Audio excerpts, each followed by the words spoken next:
Hello everyone and welcome to this latest video discussion as part of the RICS Tech Partner Programme.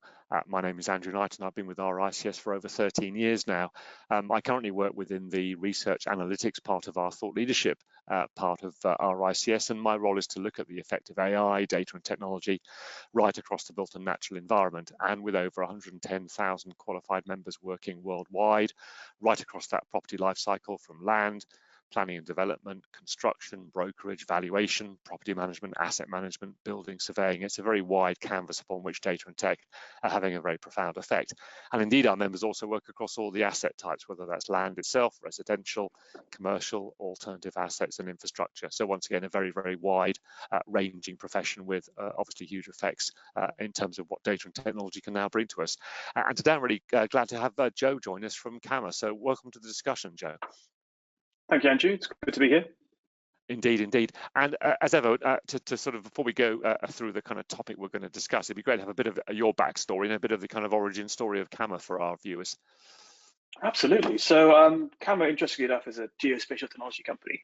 It basically means we specialize in mapping tech. And our CTO, Gary, and his team are some of the leading geospatial engineers in the country. What we deliver through this tech is data.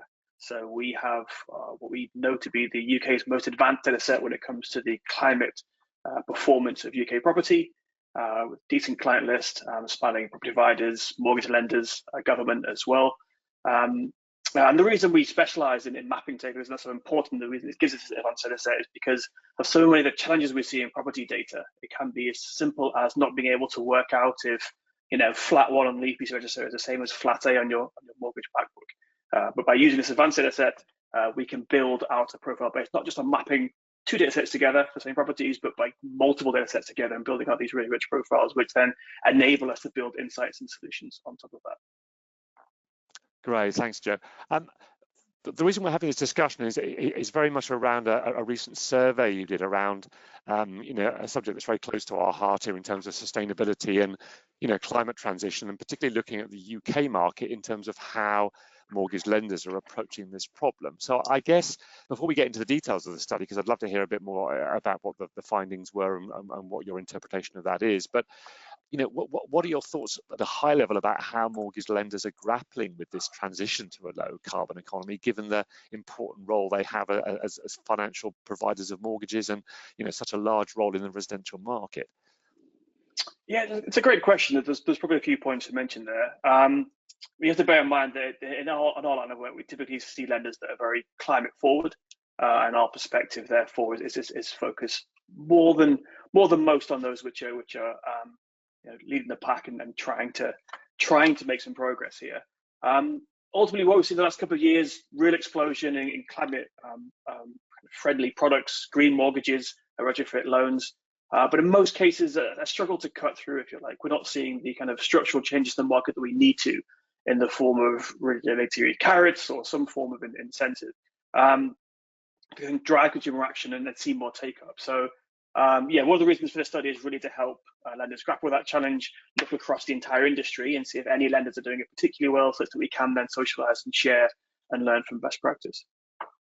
Indeed, indeed. And diving into some of the kind of themes that you've seen come out of this report, one of them was around inconsistency, where with a large percentage not reporting yet, only 5% aligning with the transition planning task force framework. Put my teeth back in. Is that a surprise that there's that huge level of inconsistency and lack of reporting yet? Potentially. I think the difficulty is we're in the kind of the early stages here. And if I can make this work, I can bring up a slide to show you. Yeah, surely. I mean, ultimately, we do have frameworks on frameworks and frameworks. We have PCAF, we have TCFD, later on we'll have ISSB. We do when it comes to transition planning, we have the task force and their recommendations. So some of the challenges is grappling with what's the right framework for right now, what's the right framework for this section, what are the expectations, and how am I meant to report on this? And obviously the level and the quality of the reporting is going to differ based on 2 things. First of all, whether they have to or not. So you can see on the chart that 4 in 10 are not reporting at all. In almost all cases, that's because they don't have to yet, because they are either they're more than 500 employees or less than 500 million turnover, and therefore they're not required by the regulations to report just yet. But for those that are reporting, they're taking different routes. Now, obviously, in any scenario, bearing in mind that lenders, it's a heavily regulated industry. They're very large and kind of expert compliance teams. If you ever tell a group of listeners like that in that sort of situation to follow a certain set of guidelines, they're going to do so because it means less friction for them as a business. Because there are these different frameworks out there, because there is no single way of doing things, we're seeing divergent responses in the market. And as you can see here, so 20% might include it as an annual report. 27%. The remainder, 32%, have it as a standalone report. But of those, only 10% are coming close to aligning with the Transition Planning Task Force. Only 5% are aligning to the fullest extent. So definitely some work to do here in terms of agreeing as an industry what's required, what's best practice, and then ultimately every organization following the same set of steps, the same set of guidelines. So we do have a more consistent way of reporting on these same challenges, and we can then compare apples with apples. And I guess one thing that also came out was something that's very close to our heart in terms of data quality. I think somewhat around 80% describe data quality as almost the number one area to improve in their transition plan. And certainly from our perspective, obviously we want better access to utility data in terms of power. There's obviously question marks over EPCs. So from our point of view, we're certainly very supportive of getting better quality data around the fabric of buildings, the current state of those buildings, any kind of energy intensity information, looking at the kind of EPC regime. What other thoughts are you having around where data is letting the sector down? Yeah, that's a really good question. I think, on the one hand, no surprises that a data company runs a survey and finds the number one priority is to improve on data. But to come clean, that did come from the survey work rather than from our own point of view here. We asked lenders a couple of questions. One was, think of all the elements of your transition plan. What do you think needs to be improved the most? And 4 out of 5 responses were data quality, making it the number one reason or the number one area of focus. Similarly, what are you going to improve over the next 12 months? 68% saying data quality, even above some more incisive actions such as customer education or launching new products or lobbying government, which might do a more kind of immediate job in terms of decarbonisation. And the reason for this is a couple of things. First of all, those issues we talked about at the start in terms of being able to reconcile different data sets together and build out a more advanced view of properties. Think about this historically. Property data has never been as important as it is today. It's never warranted the kind of attention which, say, customer data has done, because the Amazons, the Facebooks, Instagrams of the world have commercialized that to a great extent, and the amount of data science results to be able to throw into that has given us these really advanced data sets. We've never had that in property. It's never been seen as valuable or as kind of commercially useful, and it's never seen as important as it is right now.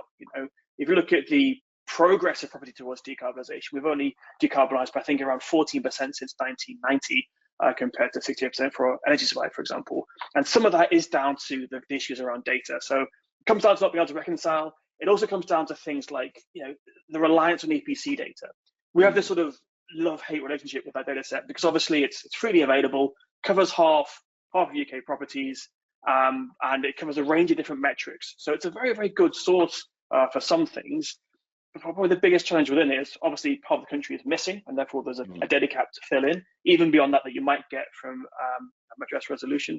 And also the methodology itself and the underlying sources behind it, they're all static. So if you're building out a methodology today to look at property, I've got to imagine you'd want to plug in some dynamic data sources, such that as those data sources change, so too does that end result. Whereas with the ABC register, whether you're looking at the cost of retrofits, the impact in terms of fuel savings, the emissions of a property, it's telling you the answers that were last correct in 2012, because the methodology is 2012 hasn't changed since then. So there's a number of things we can do to correct that. We can plug in the right current density factors to the national grid. We can work with the energy markets and construction industry and retrofit suppliers to get better sources of data. But ultimately, all of this is needed now more than ever, because we need to do things like cost up accurately the challenge of getting rental properties to grade C before 2030. We need to understand accurately how to support properties in fuel poverty from escaping yet another winter of choosing between eating or heating, for example. So there is more demand now for data, and there's a number of things we can do to support that. Indeed, yeah, and as you say, there are so many areas really to address in this data piece. I mean, I think at one level, just better use of the UPRN to enable us to join data sets together on property, and then, as you say, better models and actual data on real retrofit costs. I mean, there's so many issues that we need to kind of address here to get a better picture of before and after, as you say, because obviously from a lender perspective, they'll be very keen to see that the money they're lending is actually helping deliver real results, and the same with the householders. So, it is a complex area. One thing I'd like to ask you about is, and for those of people who aren't familiar, this whole partnership for carbon accounting financials, PCAF. In some respects, obviously that's a good initiative, but it does seem to be, from what I understood, sometimes penalising those people who do disclose more because of these missing data issues in terms of missing EPCs and things like that. Do you see that the PCAF evolving in the way the methodology is implemented to help some of the real world issues that we've got here? Yeah, so I think it's important to mention, first of all, as a contextual point, that we do have various working groups. There's a PCAF working group, and these individuals are tasked with finding an answer very quickly. How should the entire industry report on X? How should we map, model, and measure this new climate risk? And in most cases, we have a strong starting point. But I think it's fair to say that as we go on, as we continue to report, and most lenders are reporting for the first time or for the second time, very few are reporting for some reason in a row. As we build more experience in these areas, we can expect these models to develop and these approaches to develop. Within PCAF, there's one challenge we came across within this research, which ultimately is, lenders are being asked to report on their financial emissions. They're being asked to report on data quality through PCAF. But very few lenders are disclosing data for their entire back book because of the paucity of coverage of the EPC as we've already discussed. You can see here, 59% are not rectifying the issues with missing EPC data. Of those that are, in some cases, because there's more modelling involved, you're getting further away from the actuals that the PCAF quality score likes to see. You end up with a worse data quality score. So what we've seen in some cases is some leading lenders take additional steps, closing data gaps, in the process give themselves a better sense of their levels of climate risk, but in the process losing out in terms of PCAF score. So it's an interesting question as to whether we want to try and correct for that through some other vehicle or factor into the PCAF score in itself. How do we treat missing data? To be frank, there may well be an answer already, but if there is, it's not necessarily being followed by all lenders. Indeed. And I guess a fundamental question for you as well, I know that's covered in the report, is the issue of kind of almost planning versus actual action. I mean, from what I understand, a good 60-odd% have a plan, but a much smaller number actually reported material reduction. So there seems to be a gap between plan and actual action. Do you see that changing substantially? Well, we hope so, of course. I mean, the whole idea is that at some point we start to see this traction. There's a few points to mention there. Yeah. So out of the 85 lenders we looked at, only 3 were reporting substantial progress in decarbonising emissions on a year-on-year basis. But the bar was set high there to 7.5% year-on-year reduction, in line with the CCC pathway for UK residential property. So it was a high bar to begin with. There are several lenders reporting decreases. Interestingly, a few specialist lenders felt that within the PRS, just a threat of legislation was changing the makeup of that market, supporting more efficient properties, and also therefore supporting reduction in emissions. We're also seeing, similarly, some lenders choosing to set up specific sustainable financing targets. And for those lenders, they are investing in specifically low emission investments that could be supporting social housing. With large scale decarbonisation, it could be through their own retrofit products, for example. But in those cases, they are delivering a level of carbon intensity which is lower compared to the average UK property. So in those cases, showing more progress as well. Lastly, what we wanted to look at as a study was a range of different approaches, a range of different actions. And so rather than only focusing on decarbonising, we're recognizing the early stages that most lenders are in and saying, okay, but are they testing and learning enough? Are they doing enough activities, enough actions that ultimately can expect them to find a route towards decarbonisation, which is supported by macro developments, more legislation in the future, and ultimately, therefore, putting themselves in a better position to decarbonise in future years. And another question that I think always interests me profoundly is that there's obviously a number of drivers in this kind of area and sector in terms of how we want to move this forward in terms of the decarbonisation. And we'd obviously have to look at regulation and other legislation in terms of how that impacts lenders and other participants in the market. I mean, how do you see MEES and the movement to IFRS, S2 as affecting the way the lenders will react, and indeed how that will change the dynamics of this particular market? Yeah, kind of a few big questions there, Andrew. Let's start with MEES first of all, because obviously, part of my role is responsible for marketing for Kamma, and MEES is a bit of a godsend because it's so fantastic. Hitting MEES and MEES state waiting to happen. Thanks to the government's wishy-washing over the legislation, bringing it back in after years of being away. We've got Did You Meet Me? So the blog articles kind of write themselves, which is certainly a positive in a flippant sort of way. In terms of impact on market, there's obviously strong arguments on both sides. Ultimately, we refer back to the data point we made earlier. The slow progress amongst UK housing stock has to change. We can't move as slowly as you have done since 1990 and expect to get anywhere close to our climate targets or interim climate targets at the current rate of change. So we have to see more legislation. When we should have stood up and said, look, we're ahead of our targets, we're the first to decarbonise by 50% as a country. Ultimately, he's relying a lot on our energy supply. Energy supply, because we closed our last coal power station a week or so ago. We're an island state. We invested heavily in offshore wind. That allows us to get ahead of the curve in terms of decarbonising our electricity supply, which supports a range of different industries and sectors. But it doesn't support progress in every single area, and property is one of the slowest. So we're going to have to see more legislation. We're going to have to see more support as well. It can't just be saying it needs to be carried too. And in that wider context, MEES is very important.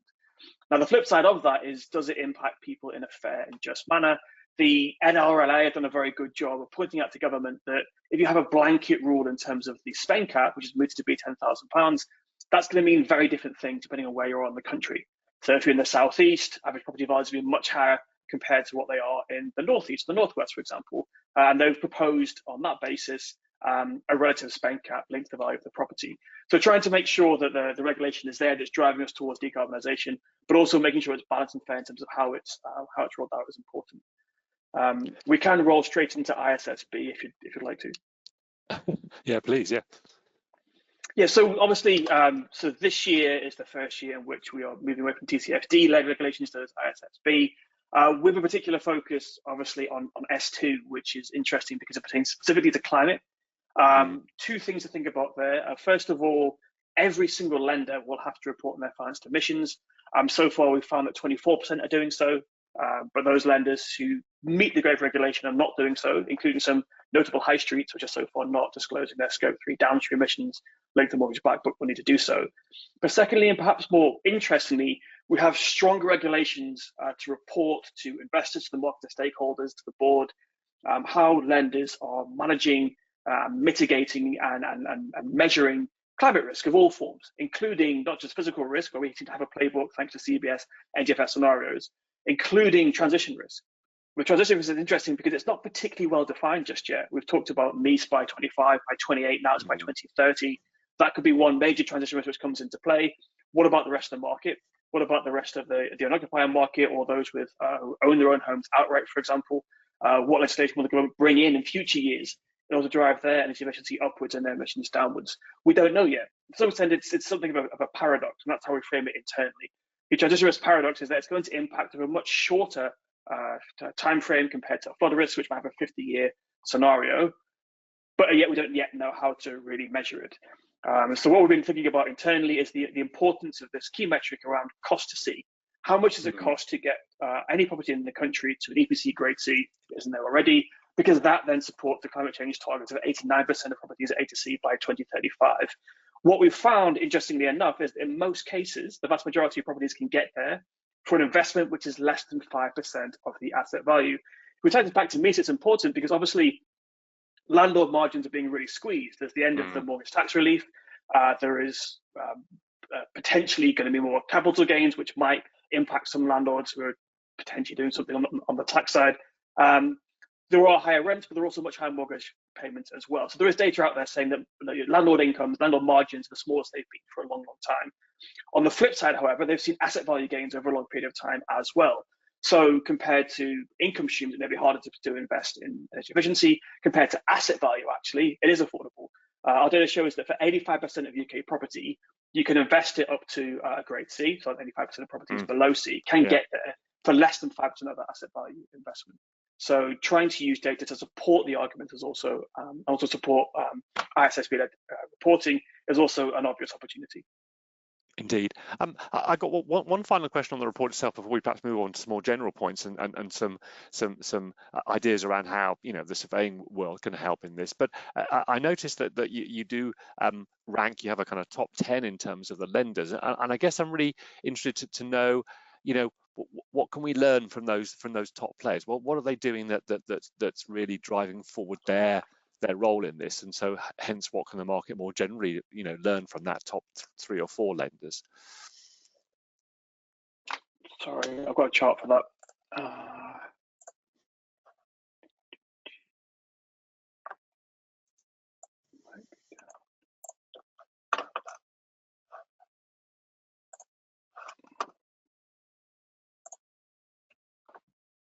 Yeah, there we go. Yeah. Okay, let's egg up it. Yeah, so this is really interesting. So what we've done to try and answer that question in a data-driven way is look across the different areas that we looked at within the analysis process. So our overall aim was to uncover how quickly lenders are adapting to climate transition. Our main source for that was assessing their published climate transition plans or any other information they'd published in that same area. I looked at 5 stages. So the strength of the plan, was it published, was it standalone, is it TPT aligned? Measurement, are they measuring emissions? Are they measuring emissions intensity? Do they include a PCAF score? Is it a strong PCAF score, one of the weaker ones in market? Actions, what the range of things they're doing, and then progress, are they reporting year on year? Are they showing a lower carbon intensity or emissions intensity for this year compared to the year before? We've already talked about the challenge in actually reporting an impressive level of decarbonisation. Most lenders are actually grappling with that question in terms of, do we come to market with a more stringent lending policy which punishes those who, through perhaps no fault of their own, are living in kind of more polluting or kind of high emissions or low efficiency properties? In many cases, there's a conversation on the just transition and making sure actually, rather than dismissing those customers and kind of causing them to become more prisoners, causing them more problems, more expense, it's better to support them to get there rather than be too selective instead, which may in itself be causing some of these challenges around slow pace decarbonisation. But across the framework here, what we can see is they're planning more, and they're doing more everywhere, of course, but where they really stand out is they've got a much stronger plan to begin with, and they also over-index dramatically when it comes to setting the right targets and supporting that with actions. So they maybe aren't showing as much progress as they want to be doing, but they've got a long list of actions. I think I mentioned this earlier, but from sustainable investing through to retrofit education, retrofit tools and supporting, potentially focusing around particular loan products as well. They're doing a range of different things, setting interim targets, mapping out dependencies such that they've got a clearer view of what they need to do compared to what the market's going to do in order to get to a sensible decarbonisation target by 2030. Thanks, Joe. So I guess moving on from that slide and thinking more generally, particularly about the kind of surveying world, when we think about lenders looking at their book all through the kind of life cycle of their lending book, clearly this whole kind of drive for the climate transition is presumably changing what lenders require out of RICS surveyors. What does that look like, and what do you think the demands will look like as surveyors have to react and work with lenders to address this particular, this use case of retrofit? Yeah, I think so. A lot of the questions we get asked are really linked to asset value. Obviously, asset value in of itself is valuable, but you can talk to the customer around, actually, this property is a strong position thanks to how efficient it is, versus this might be weaker. It means meaningful to a customer who might otherwise wonder what the point of retrofitting truly is, if only saves them a few on the gas bills. Obviously, it means a huge amount to lenders as well. LTV basically being a proxy for a range of different credit risks out there. So the first question is going to be, what impact could this have on asset value? And is it efficient or inefficient, and therefore does inefficient equal higher risk? Our view is that there's plenty of room for nuance. Again, going back to this point of, there's some properties in this country which are very easy to improve. There's a range of different improvements out there. Some of them are expensive, don't save you much in terms of on your energy bills, some of which are actually quite cheap and quite cost effective, pay themselves very quickly. This doesn't just include the obvious. We can go beyond things like energy efficient light bulbs and draft proofing. This also includes things like cavity wall insulation or roof insulation, which pound for pound is much cheaper than solid wall insulation or floor insulation, and yet will pay for itself very, very quickly. So using more data, getting a better sense of how you can improve properties, looking at not just whether it's efficient today, but is it easy to be made efficient tomorrow, and then using that to build into a better assessment of potential protection against any changes in asset value over time, and therefore impact on a range of different risk metrics. And how have Kamma been using data and tech? I mean, because clearly, you, as you say, you're fundamentally a data firm. You know, how have you been doing things differently, modeling, using different data sources to help with this new range of requirements, as you say, to look at the effect and value, to try and model retrofit costs? What sort of things have you been doing? Yeah, so we use a range of different sources. Again, you know, it's early stages for the market. There's not always easy quantitative sources. We find the construction industry data sets are the best place to start with. They're large scale, they're used by all constructors, they're typically reciprocal, which means that constructors get to use it if they input into it. And they're UK wide and they're updated every quarter. So they're much more accurate than the EPC might be, just in terms of the time period they represent to begin with. Beyond that, we work with a range of retrofit suppliers who are specialists in their area, and we use them almost as like quality control or quality audit and assurance on this data set. So I'll ask them to look at the data that we pulled together. Is it not just right for the improvement in the property type, but it's also right for the area that they work in? So if it's cheaper to find and improve a property in Scotland because the labour is cheaper because the materials are already available compared to, say, London, can we reflect that in the price as well? And through this process, starting with a large data set and then adding in a layer of quality control as well, we're able to build a much more accurate estimate around cost to see. The last thing we do, which we feel is very important, is being very honest that it's still based on estimates.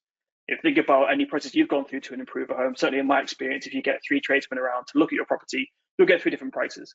So the notion that we can get a perfect view from data is obviously flawed for that reason, if nothing else. So getting the most accurate data you can, but also recognizing that it's not perfect and it's not biased. Sorry, that it is biased, is that it's not completely perfect, is the best way to balance out these challenges.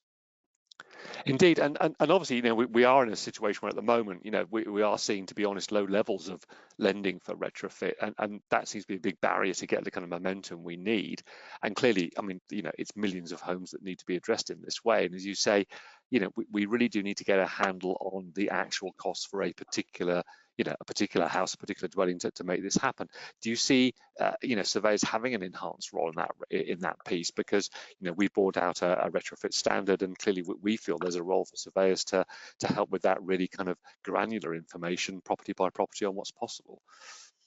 Yeah, absolutely. I think, you know, my background spans marketing, which, you know, in most conversations, if I'm talking to someone in the lending industry, they'll kind of roll their eyes and say, you know, okay, good for you. But in this specific context, it's quite useful. So marketers always think in terms of what's the right messaging for the audience, but also what's the right reach vehicle to get in front of them. So how do you reach your audience? What do you say to them are 2 key questions. There's also a third, which is important here, which is what's the right context in which you want to talk to them. So in a very broad marketing way, if you are Costa Coffee, you don't want to buy up advertising space to reach people during their evening TV slot because they're winding down, they're thinking probably more about a glass of wine or a beer than they are about coffee. If you're thinking about retrofit, when's the right time to reach that individual, knowing that we haven't seen the traction and the demand that we need to hit our net zero targets? It's not the average person in the street who has 100 worries to think about. It's not someone who's struggling with energy crisis.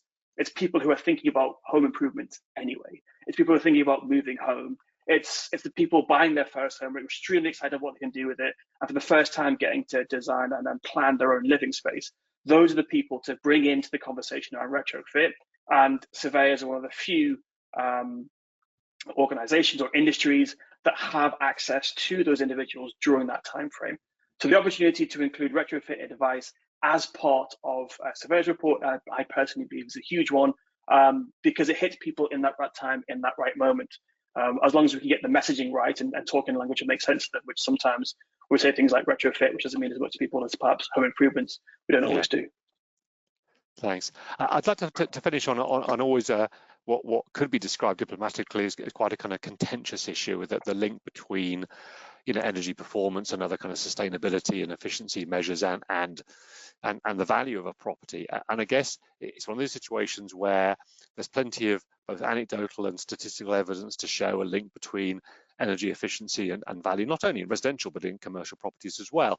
And there's obviously this ongoing debate about making sure that's reflected in valuations. And I guess what I've often had discussions with people on is this challenge that actually, from a valuer's perspective, we need to have the data, we need to know comparable properties, we need to see the evidence, because also what a valuer does is effectively hold a mirror up to the market. And if the market is not rewarding energy efficiency with the price that they're prepared to pay for a property, and thus that drives the kind of comparable evidence and the way valuers have to work, it can be difficult to reflect energy efficiency and other factors if the market doesn't place value upon them. So I'll be interested to hear your thoughts on the fact that, a valuer has to give an independent valuation based on comparable transactions, looking for properties that are similar, that have similar characteristics. And I guess the challenge is, really once again back to that data issue of both buyers and sellers having access to the data, and then the valuers having access to that data to understand when they're looking at comparable properties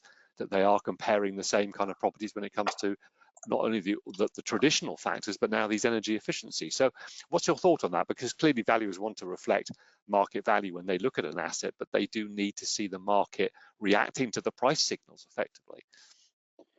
Yeah, I suppose to some extent it's a little bit chicken and egg. If you go around and tell people actually these properties will command a premium because of energy efficiency, you'll find, or they might not, you'll find that people won't want to buy them. So do you end up making the market almost by accident? I think we'd want to start by looking at drivers first of all. One thing that we see, obviously in our data set, but reflected in us, the same data, is this dramatic increase in energy bills over the last couple of years, and how that plays out based on energy efficiency. So the short version is that actually the cost of the cost of living in an efficient home has grown far more than the cost of living in an inefficient home. So obviously it's a percentage increase, but it's a percentage goes over a higher base if there's low efficiency. So you can see here on this slide, if you lived in let's take the extremes out of it. The EPCs A's and G's represent 0.3% of your housing stock each. Yeah. Let's say, for example, C's and E's, just 2 EPC ratings apart. You can see that the EPC grade E properties, they were always paying more for energy bills. Back in 2020, they were paying 1,200 versus 600. But the incremental difference for today compared to then, or as the data says June 2024 compared to then, is much greater for EPC grade E property. It's gone up by £2,000 versus £1,000 to now paying over £3,000. So if you can imagine this on a like-for-like basis, would you want to live in a property where the energy bill is £3,000 or £1,600? Obvious answer to that question. It's a fictitious scenario. You can argue as a counterpoint, look, that's never going to happen. People pick the property they fall in love with, location, etc. But if all else being equal, people are going to want to live in properties that are easier to heat, that are less expensive to keep warm than those that aren't. I'm going to have Indeed, and I suppose you made a very important, or used a very important phrase there about making the market. And once again, that's something that valuers shouldn't be doing, can't do. They're there to reflect the market, but it does come back to, ironically, almost educating the market and making people aware of these kind of differentials in terms of the cost, so that it does become a factor that they put into their their sense of value. And so it is, as you say, it's a bit of a chicken and egg, but I guess what you and other people in the market can do is educate the market and make people realize the effect of, as you say, just from that simple EPC metric, that actually there are significant differences in what they will pay. And once again, once lenders, once agents, once valuers have this data at their fingertips, I think it just makes it much easier to reflect that true value, because as you say, there are a set of multiple factors that home buying and selling is involved in when people set a price and have a view of value. And it's important we get this data and this transparency so people understand the effect of the efficiency and put that into their overall bid offer type mentality, if I can use that phrase. Yeah, that's a great point. I think it goes in both directions. So first of all, if the customer has access to that data, then they can make their own more informed decision. And the challenge sometimes is that they get an EPC rating. It's coloured in, right? So it's green is good and red is bad, and that's about as far as they can work through it. They might not realise that just because it's a grade C doesn't mean it's low energy cost. So you can have a small flat, which is an EPC grade C, or a very large mansion which is highly efficient, is built to good standards. Because the size of it, it's still not an A or B, it's still a C. And obviously the energy bills for those two properties are going to differ quite dramatically. So making sure that the conversation goes beyond just the EPC rating and into actual energy bills, that's what the whole was designed in the first place. It's designed to inform owners, give them a better sense, and renters too, of the likely bills before they move into a property. So you'd be completing the original mission. But B, you're also then giving lenders an opportunity to be much more sophisticated in how they're assessing affordability. So we've seen some moves in the market. We've seen leads talk about factoring EPC rating into kind of a mortgage application process. There's a really interesting parallel here with the insurance industry, life insurance in particular. So if you're with Vitality, they will offer you a kind of a smartwatch at a discount. If you keep track of it, they will track the data for you. If you are staying healthy, they offer you a range of other discounts and benefits, including cheaper payments on that smartwatch to begin with. There's an interesting parallel there to see, could the mortgage industry do the same thing, where actually you are tracking through energy meter data how expensive it is, the gas billers, or how financially prudent that householders being in their use of energy, and therefore offering on a fair basis, factoring that into affordability calculations, working at actually if they're going to be this financially sound, they actually could lend a bit more compared to the average, and therefore rewarding that behavior. We're not there yet, but it's an interesting question to think about. Indeed, indeed. Well, it's been fascinating to chat, Joe, and get your insights from something that is a quantitative survey, and then also talk about some of these more kind of qualitative issues about how the market needs to move forward. Because, as you know better than I do, this is a huge challenge in the UK in terms of the volume of the housing stock that needs to be addressed in this way. And as you say, it also has huge, as well as the sustainability issues, huge societal impact in terms of fuel poverty. It's not just a theoretical exercise, dare I say, in terms of carbonisation. This is about real people in real homes struggling to pay energy bills and wanting to keep warm and have a good living condition. So it's a really important piece that we're very focused on as well. So, but for today, thanks ever so much for your time. It's been a pleasure to talk to you, Joe. Thank you, Andrew. Thank you very much.